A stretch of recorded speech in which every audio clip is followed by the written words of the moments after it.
Hello प्यारे बच्चों, आपका बहुत बहुत स्वागत है हमारे यूट्यूब चैनल में। आज हम पढ़ने वाले हैं क्लास 11th का चैप्टर जिसका नाम है गलता लोहा। तो चलिए हम इसे स्टार्ट करते हैं। स्टार्ट करने से पहले मैं आपको बता देता हूँ इस कहानी में क्या होता है। तो ये जो पूरी कहानी है इसमें हमें लेखक यही बताना चाहते हैं कि जो एक लड़का रहता है और वो काफ़ी कुशाग्र बुद्धि होता है, पर वो निर्धन होता है और वो ऊंची जाति का होता है। और दूसरी तरफ उसका एक दोस्त रहता है, यानी उसी के साथ एक और लड़का होता है जो कि निचली जाति का होता है। और वो जो लड़का होता है वो भी थोड़ा मोड़ा मतलब पढ़ने में तेज़ था, पर उसके इतना कुशाग्र बुद्धि नहीं था। तो जो दोनों बच्चे थे उन दोनों में जो मोहन था उसे उसके अध्यापक काफ़ी ज़्यादा मानते थे और काफ़ी ज़्यादा उसे चाहते थे, और उससे ये भी कहे थे कि वो बड़ा होकर काफ़ी अमीर आदमी या फिर बड़ा आदमी बनेगा। लेकिन वहीं पर जो दूसरा लड़का रहता है उसका नाम धनराम रहता है, वो निचली जाति का था। और वो कहते हैं कि ये बाकी बच्चों की तरह उसी तरह सिर्फ या तो खेती करेगा या तो लोहार का काम करेगा, और वह लोहार की जाति का ही था। तो ये जो पूरी कहानी है इसमें हमें यही बताया गया है कि जो अ, इस संसार में काफ़ी सामाजिक बुराइयां हैं कि ये ऊंची जाति का है यही पढ़ने जाएगा, ये नीची जाति का है इसे नहीं पढ़ने का हक है। तो इन सभी भावनाओं को दूर करने की जो एक बात है वो भी यहाँ पे रखी गई है कि इन सभी चीज़ों का भावनाओं किसी के अंदर नहीं रहना चाहिए। तो चलिए अब हम इसे स्टार्ट करते हैं। तो जो कहानी होती है वो स्टार्ट होती है मोहन से। तो जो यहाँ पे मोहन के बारे में बताया जाता है कि मोहन एक ऐसा लड़का रहता है जिसके पिता पंडित होते हैं, और वो कभी कभी कहीं कहीं धर्म से संबंधित कार्य करने जाते हैं, जैसे कहीं कथा कहने। तो वो अब काफ़ी ज़्यादा वृद्ध हो चुके थे और उनसे ये सब काम नहीं होता था। तो जो मोहन था उसे ये सब कार्य नहीं आते थे। वो काफ़ी बड़ा तो हो चुका था पर उसे ये सब कार्य नहीं आते थे। तो वो अपने पिता का भार कम करने के लिए खेत की तरफ जा रहा होता है। तभी उसे उसका पुराना मित्र यानी कि धनराम दिखाई देता है। तो वह अपने हँसुई का जो धार लगवाने के लिए उसके दुकान पर या फिर उसके यहाँ जाता है, तो उसका धार लगाता है। तो उसके बाद जैसे ही वो धार लगाता है, धार लगाने के बाद वो दोनों बातचीत करते हैं। तो वो पूछता है, मोहन पूछता है कि जो उनके मास्टर हैं यानी कि त्रिलोक सिंह जो हैं वो अब तो मर चुके हैं। उसके बाद वो लोग अपनी बातचीत को शुरू करते हैं और कहते हैं कि जो धनराम रहता है वो कहता है कि हाँ, वो तो कब का मर चुके हैं, बहुत ही सज्जन पुरुष थे। लेकिन आज भी अगर मैं उनके बारे में याद करता हूँ तो मुझे उनके डंडे से काफ़ी डर लगता था, यानी कि उनकी छड़ी से काफ़ी डर लगता है अभी भी। इसके बाद मोहन और धनराम दोनों हंस पड़ते हैं। उसके बाद फिर वो दोनों जैसे अपने बचपन में चले जाते हैं। फिर उसके बाद उन्हें याद आता है कि जब वे दोनों छोटे थे तो उसके बाद जो उनके मास्टर जी थे त्रिलोकनाथ, वो एक कश खींच कर जैसे ही स्कूल में एंट्री करते थे, यानी जैसे ही वो स्कूल में आते थे तो सभी छात्रों में काफ़ी ज़्यादा धमाकचौड़ी मच जाती थी। जैसे कि मान लीजिए कोई इधर भागता तो कोई इधर, यानी कि वो काफ़ी स्ट्रिक्ट अध्यापक थे, काफ़ी कड़े अध्यापक थे। तो उनसे सभी लोग काफ़ी डरते थे। और उनके जो प्रिय शिष्य थे यानी जो त्रिलोक सिंह थे, तो उनके जो सबसे प्रिय शिष्य थे वो थे मोहन। तो जो मोहन थे वो उनके काफ़ी प्रिय शिष्य थे, और वही पूरे स्कूल के मॉनिटर थे। यानी जो त्रिलोक सिंह थे वही उन्हें पूरे स्कूल का मॉनिटर बना दिए थे। उसके बाद फिर अगर मान लीजिए उनके पूरे कक्षा में अगर किसी भी बच्चे को सवाल नहीं आता था, या फिर किसी बच्चे को एक सवाल नहीं आता था, तो वो फिर उसे मोहन को बुलाते और उससे वो कराते। तो जैसा कि वो उम्मीद करते थे वैसा मोहन सवाल कर देता था। तो इसके बाद वो कहते थे कि जो मोहन है वो ज़रूर बड़ा होकर कोई अच्छा आदमी बनेगा, यानी कि सक्सेस होगा या फिर आगे जाके सफल होगा। लेकिन वो धनराम पे काफ़ी कम ध्यान देते थे और जो धनराम था उससे एक दिन 13 का टेबल पूछे यानी 13 का पहाड़ा पूछे। तो जो धनराम था वह पूरे दिन उसे मारते गए यानी टीचर उसे पूरे दिन मारते गए, फिर भी उसे 13 का पहाड़ा न याद हुआ। लेकिन यहाँ पे लेखक ने इसका कारण नहीं स्पष्ट किया है कि उन्हें 13 का पहाड़ा क्यों नहीं याद होता है। इसीलिए वो 13 का पहाड़ा नहीं याद कर पाते हैं।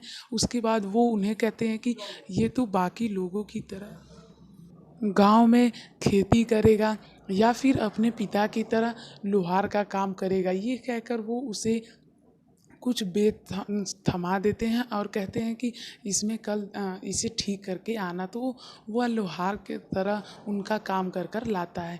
इस तरह से समय बीतता गया। उसके बाद जब मोहन ने प्राइमरी स्कूल की सीमा लांघी यानी जब प्राइमरी स्कूल की तक की शिक्षा उसने प्राप्त कर ली तो उसे छात्रवृत्ति प्राप्त हुई। तो उसके बाद कुछ जो त्रिलोक सिंह थे उनकी जो वाणी थी वो सत्य में बदल रही थी। और इसी को देखते हुए उनके जो पिता थे यानी जो वंशीधर थे वो भी उन्हें भी यही लगा कि हाँ लगता है मेरा बेटा बड़ा होकर कुछ कर सकेगा। इसलिए वे भी ये सोचने लगे कि क्यों ना इसे मैं कहीं बाहर भेजूँ या फिर कहीं किसी अच्छे स्कूल में भेजूँ पढ़ने के लिए।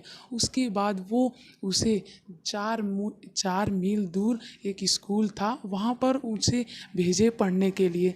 तो वहाँ पे जब वो पढ़ रहा था तो उसे कई सारी कठिनाइयों का सामना करना पड़ता था, जैसे कि बारिश के सीज़न, एक तो वो उतना दूर था, दूसरा बारिश के सीज़न में नदी पार करने में काफ़ी ज़्यादा कठिनाई होती थी। तो उसके बाद एक घटना उनके साथ होती है जिसमें वो संयोग से उसकी जान बच जाती है, क्योंकि वो नदी का पानी उस दिन काफ़ी ज़्यादा हो गया था। और उसके बाद फिर वो एक घास कर जो लोग घास करते हैं या फिर घास काटते हैं उनके सहारे वो नदी पार किया। इसे देखकर उसके पिता और चिंतित हुए उसके भविष्य के बारे में। फिर उसके बाद उन्हें एक रमेश नाम का आदमी मिलता है। इसके बाद से जो मोहन का जीवन था उसमें एक नया अध्याय शुरू होता है। फिर वो जो रमेश नाम का व्यक्ति था वो व्यक्ति रमेश कहता है कि क्यों ना आप अपने बेटे को मेरे साथ भेज दीजिए। जहाँ मेरे घर में 4 लोग हैं वहाँ 1 लोग और बढ़ेंगे तो कोई अंतर नहीं होगा। तो ये सोचकर उनके पिता यानी कि जो मोहन थे उनके पिता को ये लगा कि लगता है रमेश एक भगवान की तरह मेरे घर पर आए हैं और मेरे बच्चे का भविष्य बनाएंगे। लेकिन ऐसा होता नहीं है। वो जो बच्चा था जब वह शहर में जाता है तो गांव के मुकाबले गांव में जितना वो कुशाग्र बुद्धि था, जब वो शहर में जाता है तो अपनी काबिलियत को इस स्कूलों में नहीं दिखा पाता है। क्यों? क्योंकि अब वह वहाँ के जितने भी लोग थे सबका काम करता था। जैसे किसी का कपड़ा धोआने के लिए धोबी के पास देना था, किसी का आलू लेने, तो इन सारे कामों में व्यस्त रहता था। और दिन भर जब वो थक कर रात में आता था तो उसे नींद लगती थी और वो पढ़ाई नहीं कर पाता था। इसकी वजह से वह किसी तरह वहाँ का जीवन काटता गया। और उसके बाद फिर अंत में उसकी जो पिता थे उन्हें ये लगता था कि अब मेरा बेटा पढ़ेगा और कुछ न कुछ ज़रूर बनेगा।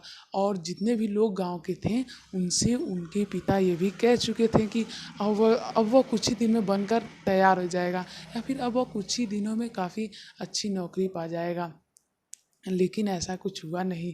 जब उनके पिता को सच्चाई का ज्ञात हुआ तो उसके बाद वे काफ़ी निराश हुए और वो इतना साहस नहीं जुटा पाए कि वह गांव वालों से कहें कि अब मेरा बेटा नौकरी नहीं पा चुका है या फिर जो मैं कहता था वैसा नहीं हुआ।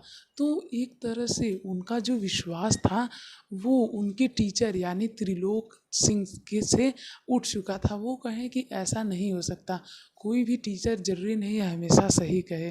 तो इसके बाद क्या होता है कि वे लोग अपनी यानी कि अभी तक की ये जितनी भी कहानियाँ लड़कियां थीं। ये तो दोनों लोग आपस में बातचीत कर रहे थे ना, एक मोहन और एक धनराम, दोनों व्यक्ति आपस में बातचीत कर रहे थे। तो इतनी बातचीत के बाद फिर उन लोगों को यही समय आता है, मतलब कि वे लोग इस वर्तमान समय में आ जाते हैं। इसके बाद फिर जो धनराम रहता है वो उसे उसका काम करके दे देता है, यानी कि उसका जो हँसुई रहता है उसमें धार लगा के दे देता है।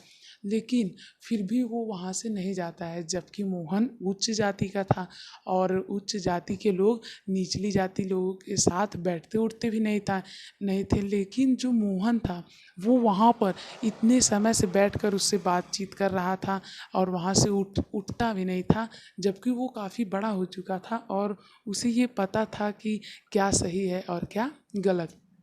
फिर भी वो वहाँ पर बैठा था और अपने दोस्त के साथ बातचीत कर रहा था।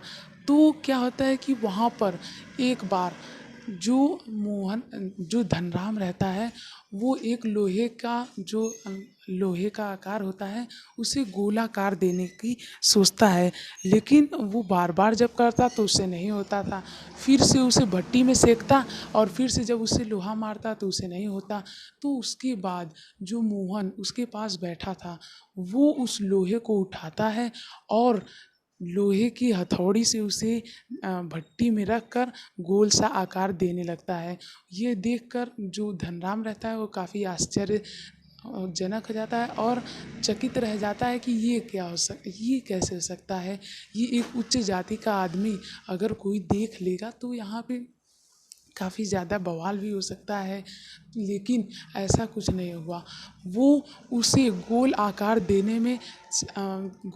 देने में कामयाब रहा। मतलब कि जो मोहन था वो उस लोहे को गोल आकार दे दिया। वो कहता है कि मैं लोहार होकर भी इसे गोल आकार नहीं दे पाया, लेकिन मोहन जो कि एक उच्च श्रेणी का है, उच्च जाति का है और ये ऐसा काम कभी नहीं किया है, फिर भी ये कर लिया। और उसके चेहरे पे एक ऐसी खिलखिलाहट है जो कि जिससे ये पता चलता कि ना उस मुस्कुराहट में या फिर उस सर्जक सी चमक में ना कोई स्पर्धा थी और ना कोई हार जीत की भावना। वो तो सिर्फ अपने काम को लेकर के काफ़ी खुश था।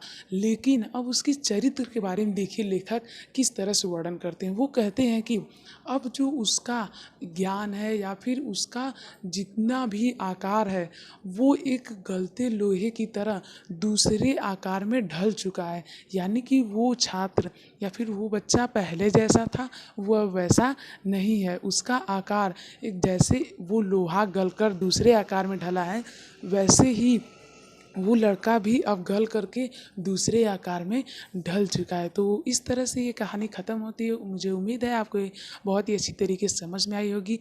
आप इस चैप्टर को एक बार ज़रूर से अपने से पढ़ लीजिएगा ताकि आपको अच्छे से समझ में आ सके। तो बस आज की इस वीडियो में इतना ही। Thank you. जय हिंद, जय भारत।